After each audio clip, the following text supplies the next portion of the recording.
மனைவியை கொன்று புதைத்துவிட்டு 68 நாட்களாக கணவனின் நாடகம். 2 குழந்தைகள் பிறந்த பிறகு வந்த சந்தேக தீ. மழை நீர் நிரம்பிய இடத்தில் உடலை தோண்டி எடுக்கும் அதிகாரிகள். தீபாவளிக்கு பட்டாசு எடுத்துன்னு வந்தான் என் பையன். குத்த பிறகு உங்க அக்கா கொண்டுட்டேன், நீ போடா, உங்க அக்கா கொண்டுட்டேன்னு பிறகுதான். தாய் கொலை பலியாகிவிட, கணவர் சிறை சென்றுவிட தவிக்கும் பிள்ளைகள். சந்தேகத்தால் நாசமான குடும்பம். 2 பிள்ளை அவங்களுக்கு.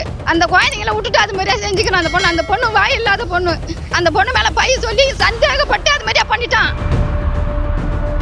திருவள்ளூர் மாவட்டம் கும்மிடிப்பூண்டி அடுத்த தூராப்பள்ளம் கிராமத்தை சேர்ந்த 39 வயதுடைய சிலம்பரசன் பெயிண்டர் தொழிலாளி. பெரியபாளையம் அடுத்த புதுப்பாளையம் கிராமத்தை சேர்ந்த 26 வயதுடைய பிரியாவை கடந்த 9 வருடங்களுக்கு முன்பு காதலித்து திருமணம் செய்து கொண்டாராம். அந்த தம்பதிக்கு 2 ஆண் குழந்தைகள் பிறந்த நிலையில் பிரியாவின் நடவடிக்கையில் கணவர் சிலம்பரசனுக்கு சந்தேகம் இருந்து வந்ததாக சொல்லப்படுகிறது. இதற்கிடையே நீண்ட நாட்களாக அவர்களுக்கு இடையே சண்டை சச்சரவுகள் இருந்து வந்த நிலையில் கடந்த ஆகஸ்ட் 14ஆம் தேதி இருவருக்கும் இடையே மோதல் முற்றியதாக கூறப்படும் நிலையில் சில நாட்களாக பிரியாவை தொடர்பு கொள்ள முடியாததால் சந்தேகத்தின் பேரில் வீட்டிற்கு வந்து பார்த்தபோது பிரியாவின் உறவினர்கள் அதிர்ச்சி அடைந்தனர். ஆரம்பாக்கம் காவல் நிலையத்தில் இது குறித்து புகார் அளிக்கின்றனர். காவல்துறையினர் சிலம்பரசனிடம் விசாரித்த போது முதலில் முன்னுக்கு பின் முரணாக அவர் பதிலளிக்க காவல்துறையினர் துருவி விசாரித்த போது உண்மையை அவர் கக்கினார். கடந்த ஆகஸ்ட் 14ஆம் தேதி